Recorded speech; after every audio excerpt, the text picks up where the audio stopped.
This episode of Switchcraft is brought to you... No, that's wrong. That is wrong. I forgot to change the patron. Let me go look that up. I don't know who today's patron is. That's last time's patron.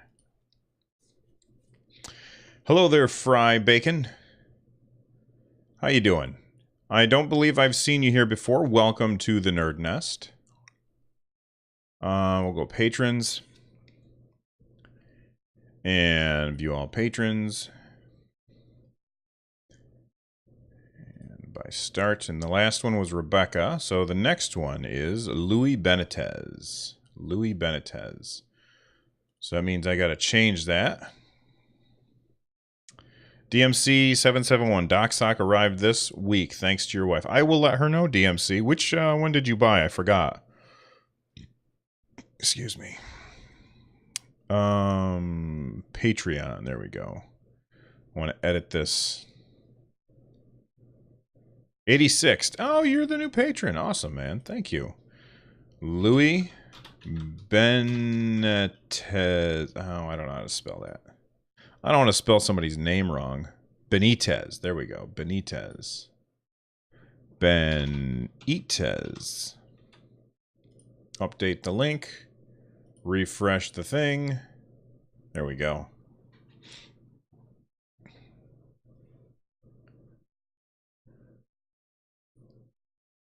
All right, let's try this again. This episode of Switchcraft is brought to you by Louis Benitez. Support Switchcraft and my other content for as little as $1 and get exclusive rewards at patreon.com/runjumpstomp. And we will save that project as C169. Save. Back.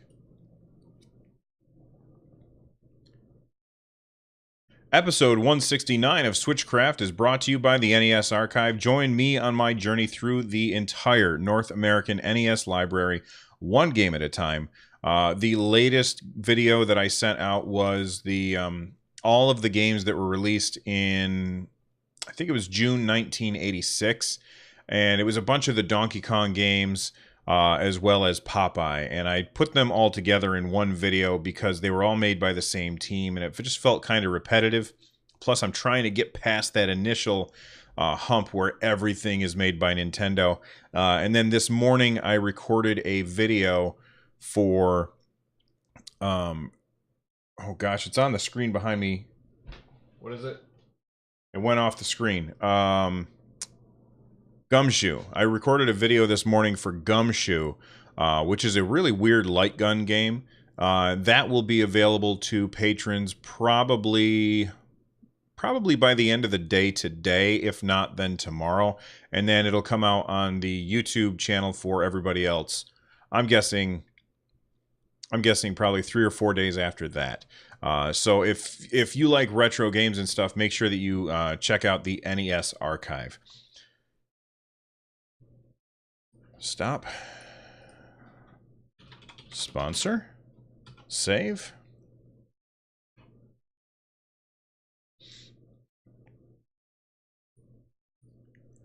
And let's see. So we got patron. Okay. Switchcraft is recorded live 3 times a week, on Tuesdays and Thursdays at 3 p.m. U.S. Eastern, and on Saturday at whatever time I can get to it. Tune in live over at twitch.tv/runjumpstomp. Once you get there, you'll be greeted by people like Dark Robot, Disco Dave, DMC771, Airslea, Fry Bacon Naked. That sounds very dangerous. I wouldn't recommend it. Harvey P27. I'm a Sassy Ninja. I like that name. Joel Mead 24. Mikey B playing, Papa Sean, TF Wagner, and of course the lurkers. Thank you all for hanging out with me while I record the show live. If you want to hang out with us, again, go over to twitch.tv/runjumpstomp. However, you can also interact with us when I'm not recording. You can join the Discord by heading on over to runjumpstomp.com/discord. You can always email me, runjumpstomp@gmail.com. You can tweet at me at runjumpstomp. on Twitter. And of course, you can call and leave a voicemail. The phone number for that is 260-RUN-JUMP. That's 260-786-5867. There's a million ways to get a hold of me. Just pick one and do it, and we'll talk about whatever it is that you want to talk about on the show. All right. Mikey B. playing. I beat Zeo Drifter yesterday. Totally worth the $5 since it's on sale right now. High recommends. Not very long, but lots of fun. I totally agree. You know, I did a video of a video review of Zeo Drifter for the Nintendo Switch on my YouTube channel, and one of the comments that somebody said really got me thinking, and I totally agree with what they said. They said the only thing that they would add to the game, I'm sure that there's a lot of things that we could add to the game to make it better, even though I think it's fantastic. But one thing that they would add to the game is like a new game plus mode. And I think that would be a really, really great idea to have a new game plus mode for that. My wife just said she has the utmost respect for you for acknowledging all who hang out live. Oh, thanks, Dark Robot. Well, tell her I said hi. Give her a high five for me or something. Hey there, Quest Junkies. Played Zeo Drifter on the Vita a few years ago. Great game. Yeah, I played it on Steam and on the Switch. And I liked it a lot more on the Switch because of the HD Rumble. The HD Rumble was really good in that game.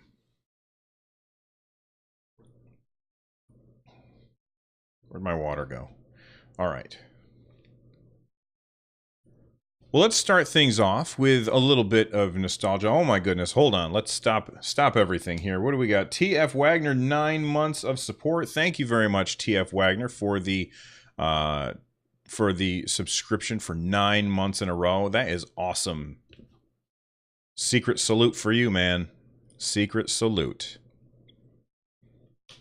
And it's just that easy, people.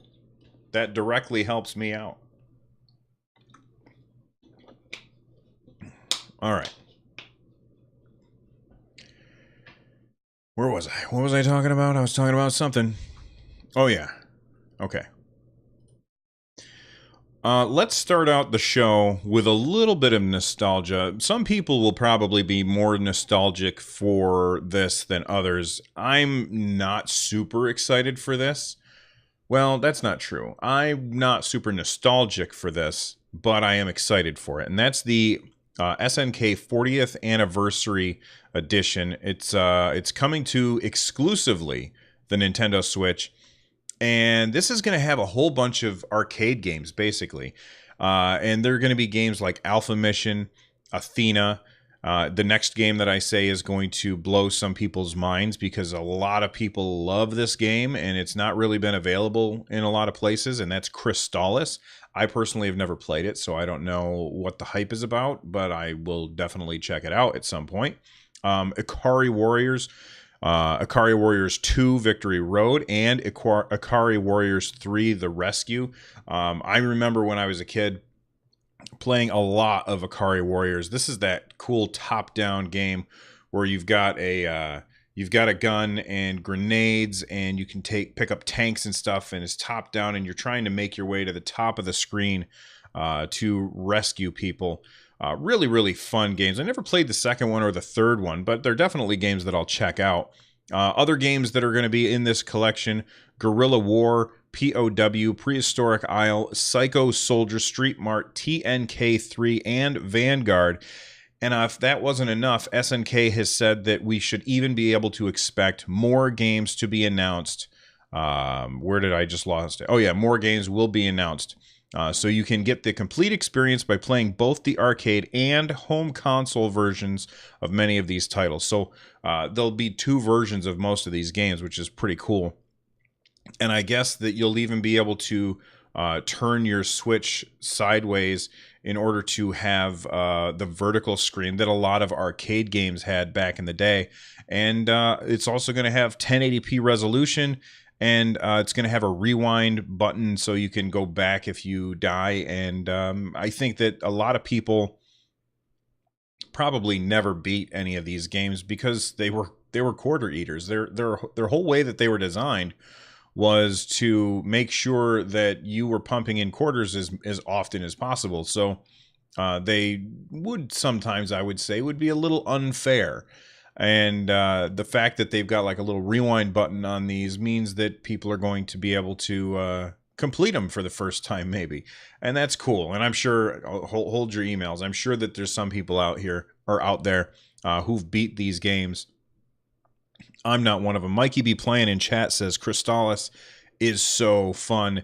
Blew his childhood mind. I don't know anything about that game, but it seems like everybody who knows about it loves that game. So I will definitely be checking that out. So anyway, are you excited for the 40th anniversary collection for SNK? I think that there's going to be a lot of people that that are excited for that, and it looks like it's going to be a lot of fun. All right, Mikey be playing. One question: y'all think Oxenfree is worth $5? I've heard the Oxenfree is a very, very good game, but I have not played it myself, so I can't answer that question for you. I'm sorry, but I mean $5. That's less than a cup of a coffee at Starbucks, you know.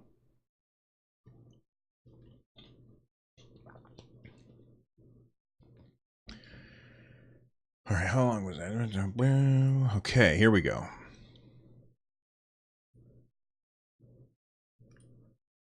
Speaking of games that I am excited for, this is one that I've been looking forward to a whole bunch since it was announced. I think it was all the way last year at Nintendo's, oh gosh, what the heck was it? Nindy Showcase. I can never remember the terminology that they used for that, but at last year's Nindy Showcase, they showed off this game that very much made me think, oh man, this is a new Advance Wars game. But it was not a new Advance Wars game, but it is a spiritual successor to Advance Wars. It is inspired by Advance Wars. And for those of you that don't know what Advance Wars is, it's this top-down tactical, how do I describe it? It's a top-down tactical game where you have these turn-based fights across like a big map. I liken it very much to Fire Emblem, except instead of having every single character be somebody like super important, they have like peons that fight. And then they also have like these big characters. I mean, not bigger than average characters, but they also have like characters that have more of a fleshed out story to them as well. And Advance Wars, I played it on the DS and I had so much fun with it, but I haven't played, like, I think that I played Battalion Wars and didn't really love it. That was on the GameCube, I believe. But why am I telling you guys all about this? A lot of people already know what Advance Wars is. Well, that's because we now know that Wargroove is going to be coming out this year. And Wargroove is basically an Advance Wars game in a medieval setting. And, you know, if you look at Fire Emblem, a lot of people would say that Fire Emblem is an Advance Wars game in a medieval setting. And I get what you're saying. But the strategy of the two different games is very, very different. So I would actually separate those two. And Wargroove is much more like Advance Wars than it is Fire Emblem. This is from Chucklefish. They've given us a lot of great games. Like one of the games that they gave us this year was Golf Story. So I'm looking forward to this game a lot, and I guess it's coming out in the second half of this year. We don't know exactly when. The developer says it's taken some time. We really want it to be a huge package. If it stands alone in a robust package, then people appreciate that, even if the art seems retro and simplistic. And that's one thing about this game, is it does have very, very simple graphics, but I think that those graphics speak to people. I think there's a lot of people who see graphics like that, and it's like a security blanket. You know that you're in good hands most of the time. So I like the retro simplistic graphics that they're going for. He goes on to say, I also think fans appreciate the kind of games we make because they know a Chucklefish game is something which has a lot of content and a lot of value. And something else that's really cool about Wargroove is they also have like a like a campaign editor, so you can make your own campaigns and upload them to the internet so then other people can download them. So this is basically the kind of game where you can just buy it and keep downloading other people's campaigns. And hopefully there's a good rating system built into this game so that we can tell which ones are worth checking out and which ones are not that great. Because if Super Mario Maker taught us anything, it's that designing a good level is not an easy thing to do.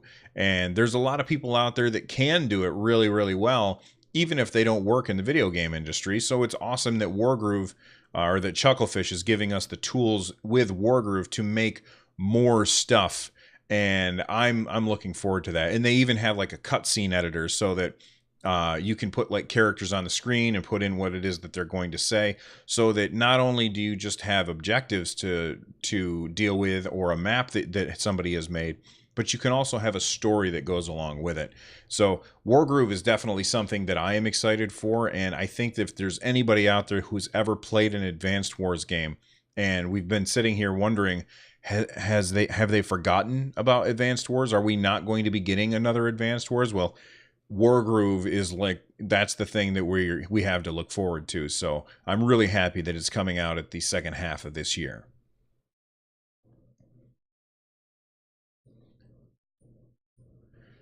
Wargroove.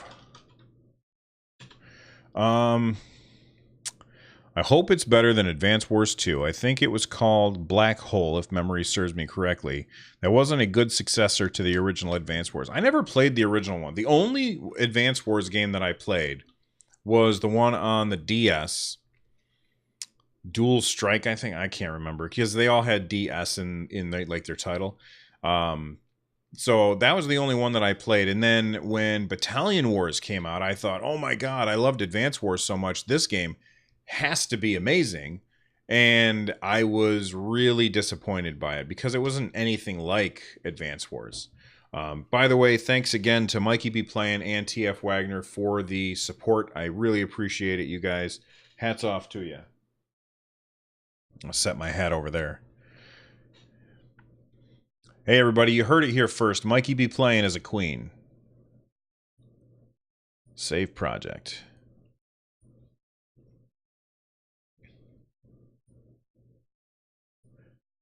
Well, I haven't had any time to actually check it out, but this weekend, right now, as I speak, is the Splatfest baseball versus team soccer. Now, I haven't had any time to play. Like I said, I actually went to the movies last night. My son and I went to see Ready Player One, which one of my favorite books of all time, and I really enjoyed the movie, even though they made a lot of changes to the movie.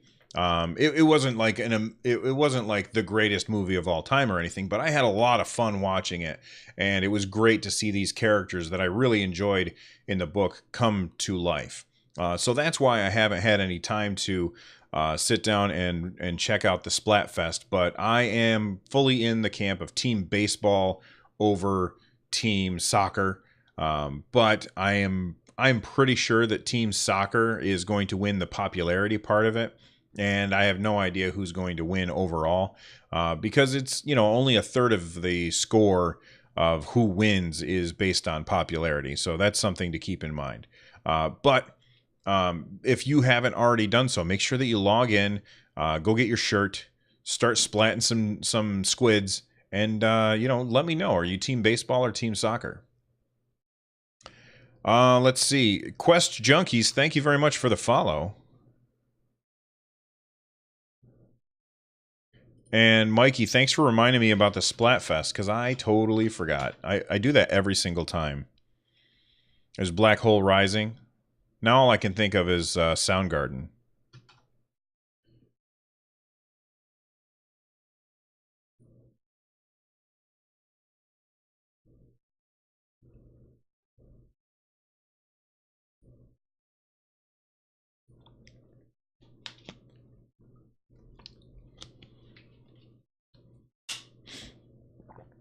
You were close.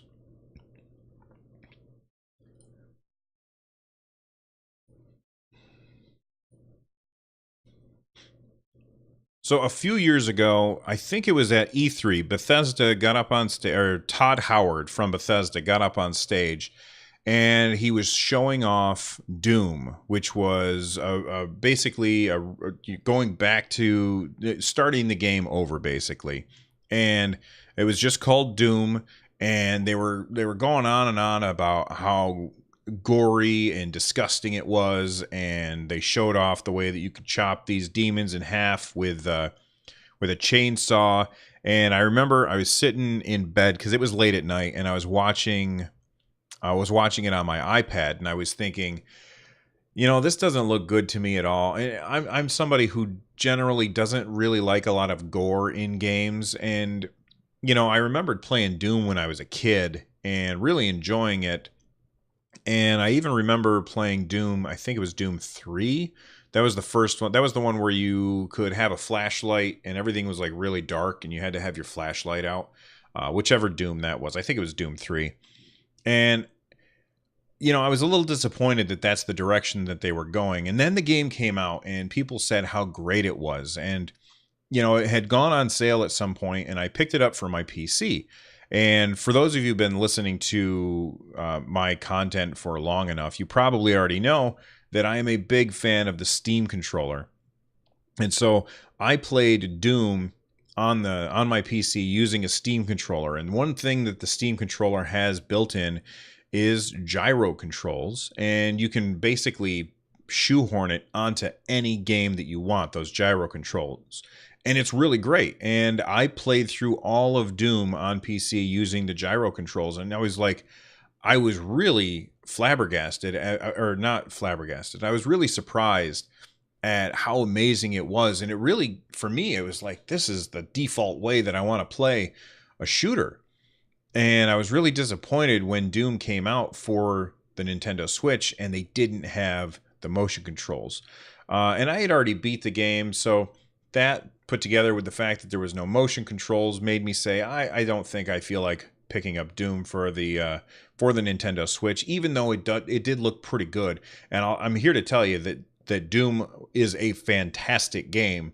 And if you don't already have it, pick it up on the Switch, because they ended up patching in motion controls later. And a lot of people said that they were pretty damn good. And why am I talking about all this? Well, I'm talking about it because the same team that ported Doom to the Nintendo Switch is also worked on Wolfenstein 2 for the Nintendo Switch. And they posted this to Twitter today, or maybe it was yesterday. It says, Wolfenstein 2 on Nintendo Switch features the same great motion aiming found on Doom. So I have been waiting to pick up Wolfenstein 2. I know it's already available for the PS4, and I didn't want to pick it up on PC, but I thought maybe I'll get it on PS4, but I'm going to wait and see what happens with the Switch. I'm fairly certain that the PS4, even though the controller on the PS4 has like this, the DualShock has gyro controls, or has gyro built in, developers almost never use it, which is an absolute shame. So because the Switch does have gyro controls, I think that is where I am far more interested to pick up Wolfenstein 2, because I just think it's a much better experience, being able to just tilt your controller just a little bit in order to get that aim really precise. And if you would have asked me before I played Doom on my PC using the Steam controller, I would have said, no, you never want to have motion controls on a shooter. And I would have been wrong, because I had so much fun playing Doom that way. And I'm looking forward to playing Wolfenstein 2 on the Nintendo Switch using those motion controls. So that's definitely, I know where I'm going to be picking up Wolfenstein 2. It's going to be a Nintendo Switch game.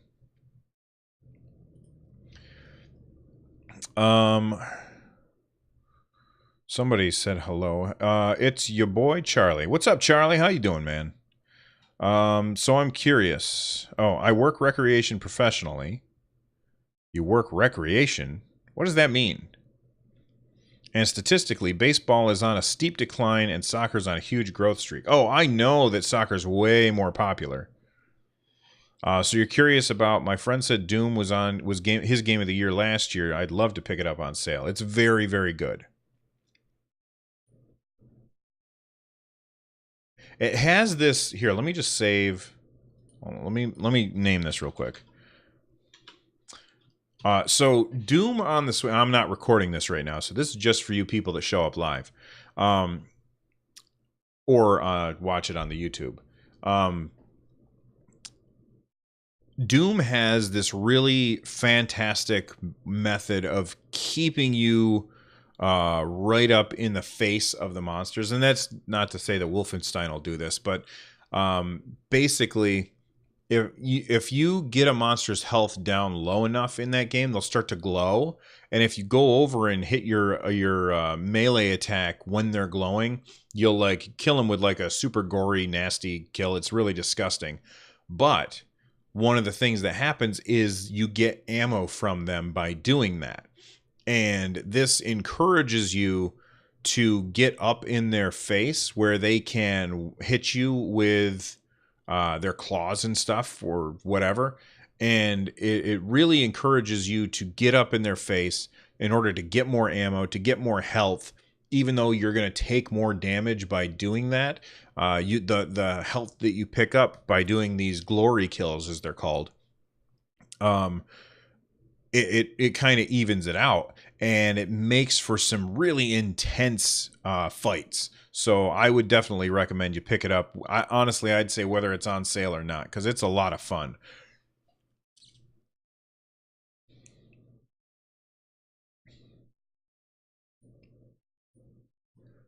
Well, since I've been talking about Doom and oh shoot, hold on.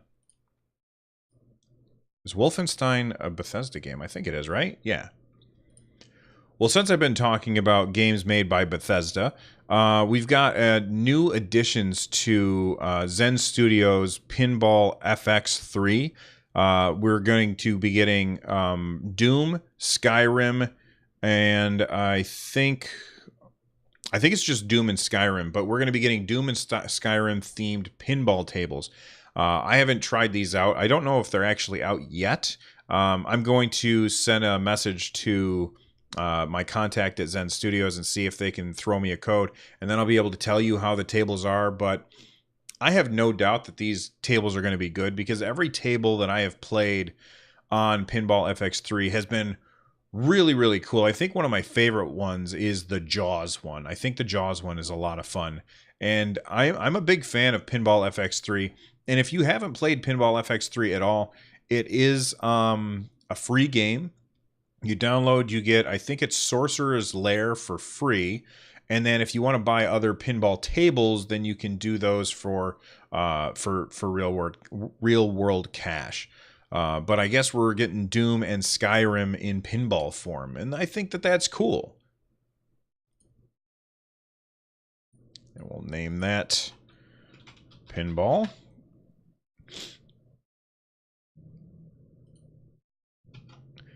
Well, here, let me tell you a funny story there, 86th.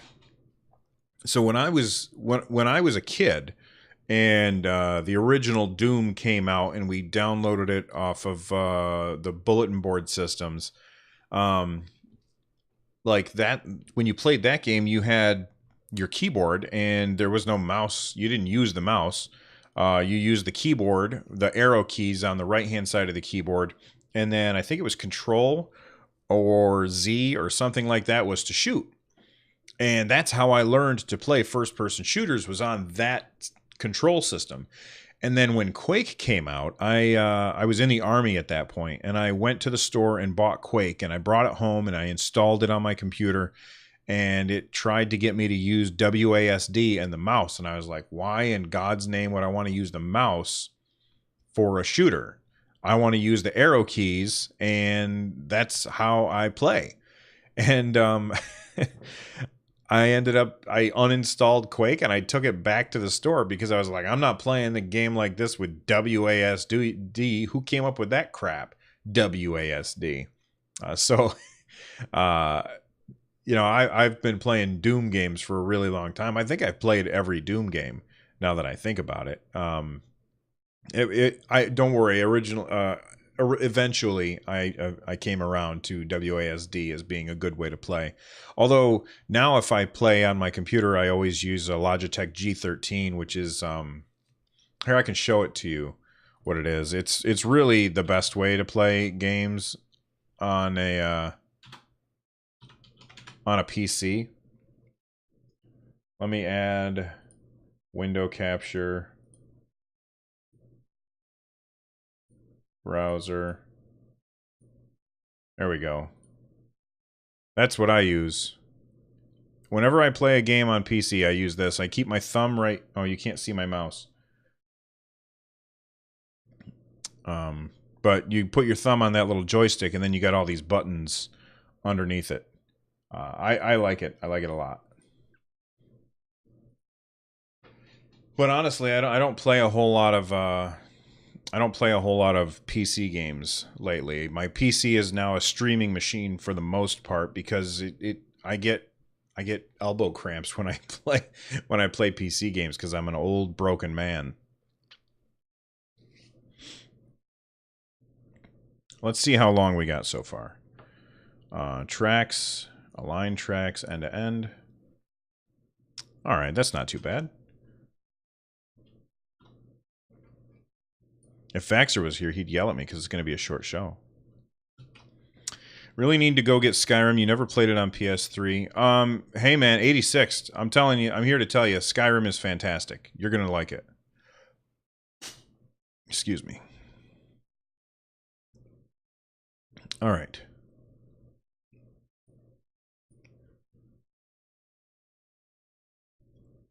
Well, before I take off, I want to make sure that people are... I can't talk. Let's try that again. Well, before I take off, I want to make sure that everybody knows about a new video that is on my YouTube channel. It's a first look at a game called Skies of Fury DX for the Nintendo Switch. And this is a genre that, I said this last episode, I believe, but this is a genre that is very, very underrepresented. And that is an aerial combat, like dogfighting planes type of game. And it's set in World War I, and I was working on my review of it today, and I had a lot of fun. Just like I was getting footage and playing through for a while. I probably played for a good 2 hours this morning, which surprised me because I didn't plan on it. I sat down and I was just like, well, I'll get enough footage so that I have the footage ready, and then I got other stuff that I'm going to take care of. But I just kept playing, just mission after mission, and I'm probably about halfway through the game right now. It's not a really long game, but it has a lot of replay value, and I haven't done any of the multiplayer stuff yet. Right now, I don't think that they have network play, but I talked to one of the developers, or I know that they don't have network play right now, but I talked to one of the developers and I asked him, I said, are you guys expecting to have network play when the game launches, which is by April 12th? And he said, no, probably not at launch. It's something that we want to add to the game, but it really depends on how many copies get sold and if we make enough money in order to justify the added expense of developing the network code. So I really hope that it sells well because I've had a lot of fun with it so far, and I can't imagine how fun it would be to play that game and fight against my friends on my Nintendo Switch. And it's got a really great art style, and I don't want to say much more. If you want to check out the video, it's over at youtube.com/runjumpstomp. It's one of my latest videos that I posted. It might be the most recent one, I'm not sure. By the time you listen to this, there might be another video that came out after that. But Skies of Fury DX, it's going to be, I think, $19 on the Nintendo Switch. It comes out April 12th. And if you want to see like the first 10 minutes or so of it, make sure that you head over to my YouTube channel and check it out. And look for the full review to come out on my YouTube channel as well. And I'll, of course, talk about it on the show again. But make sure you check that game out because it's a lot of fun. And I'll call that Planes. Jarndig. All right, Jarn. Hello, Jarn. What's up, man? I'm sorry about I butchered your name. Mikey B. Playing said, I'd wait for the next one. In my opinion, Skyrim has run its course, and there are better open world games. Well, but that's the thing, is you've already played Skyrim, and I think that if somebody has missed it, they're going to have a lot of fun playing it. And even though,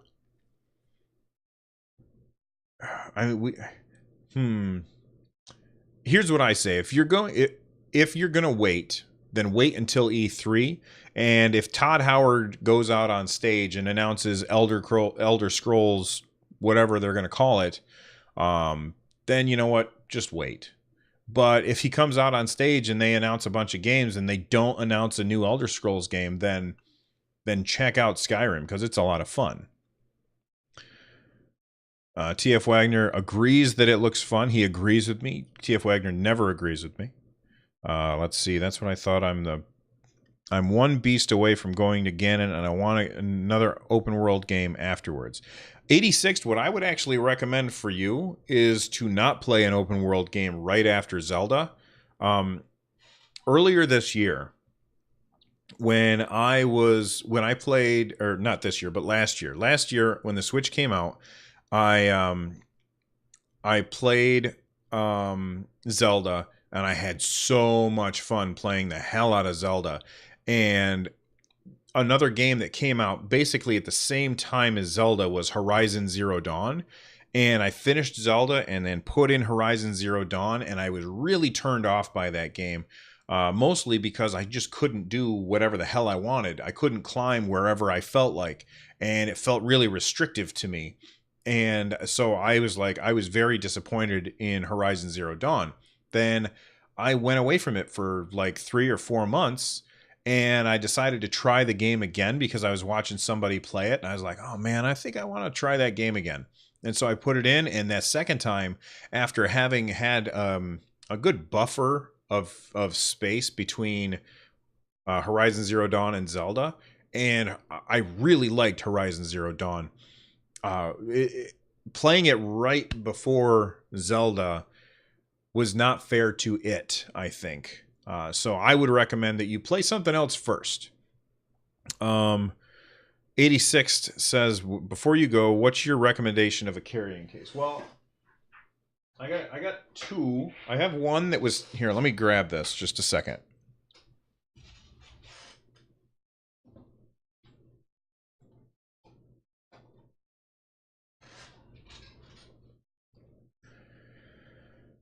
All right. So for carrying cases, this is my son's carrying case, and I had one that was identical to this. This was like, I think it was $12 or something like that, and it works pretty good. You know, it's a little harder, which I like. And I used that one for a year basically, and then I got this one at a deep discount.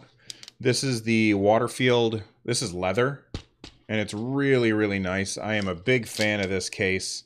There's obviously not a lot of stuff in here right now because my Switch is in the dock. But I like this case a lot, except it's $80. I got it at a deep discount, so I did not spend $80 on this, but I got a big discount on it just because I was doing a review for it. And if you want to know my full thoughts on it, there's a video on my YouTube where I talk about this case at length. But if you have the money for it, then I would recommend the Waterfield case. I think it's a really, really nice leather case. But if you're just looking for a cheap case, then, and I don't even know what this one is. It's just a generic gray case. I just found it on Amazon. And this is pretty good too. Hopefully I answered your question.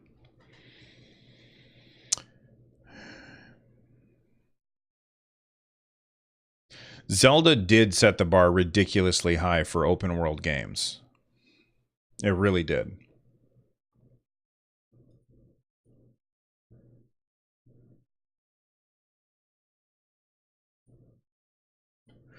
Harvey P says, I've got SteamWorld Dig 1 on Switch and SteamWorld Dig 2 on PC. Should I play the first or play the better review?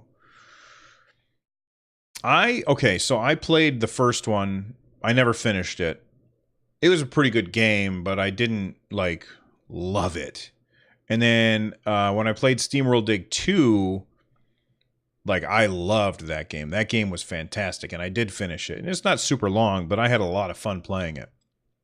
So if you like Metroidvania games, you know, it's not going to hurt to try the first one, but if it doesn't hold your attention, don't be afraid to just say, screw it, I'm going to jump to the second one. You know what? Here, actually, I want to talk.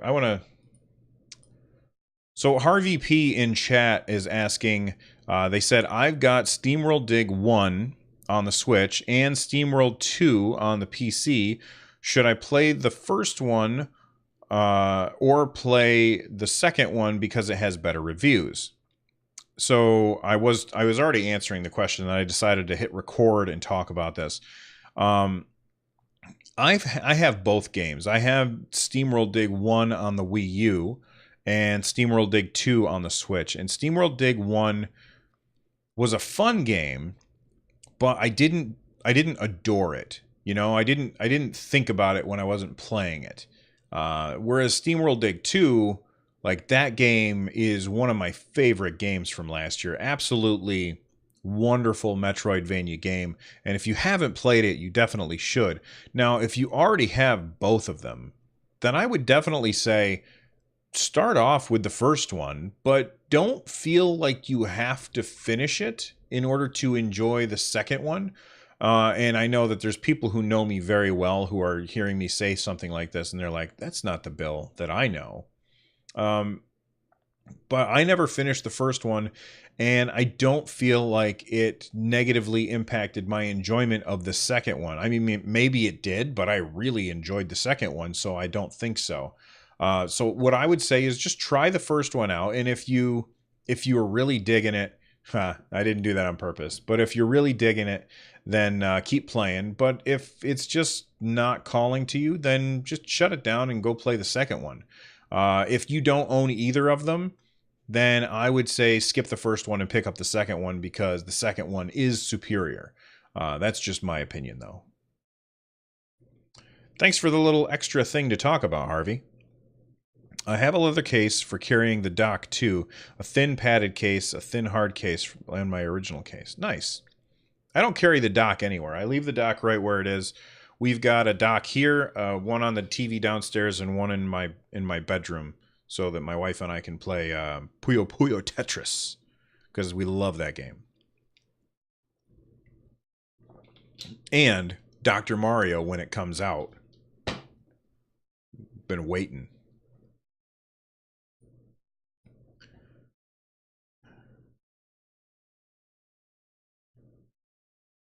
Well, that's all the time that we have for today. If there's a story that I missed or a topic that you would like discussed, please let me know at one of the ways that I mentioned at the beginning of the show. If you are looking for ways to support my content, head over to runjumpstomp.com/thank you. All of the links there help me create more content.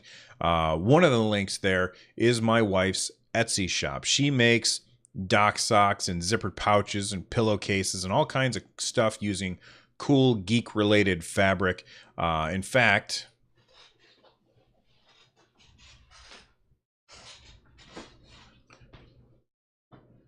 if you're watching the video version of this, I'm holding up my zippered pouch that she made for me right here. She actually has improved on the design since then, but I use it to hold all of my wires that I need when I go places. I just keep them all in here and I toss them into my backpack whenever I go anywhere, and I think it's awesome.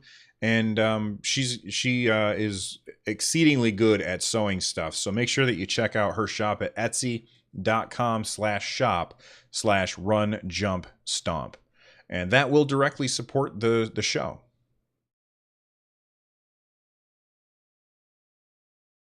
All right, I'm out of here. Big thanks to Tom Winter and Noteblock for the use of their music on my show. If you haven't already checked out their YouTube channels, make sure that you do because they make some fantastic music.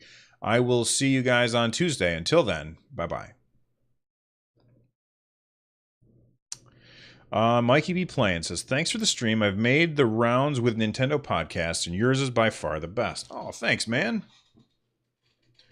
Well, 86th, when the Nintendo Online thing comes, it's going to include retro games, and one of those games that will actually have online functionality but put in is the original Dr. Mario on NES. Thanks for doing that the Etsy thing there, Mikey. I appreciate it, man.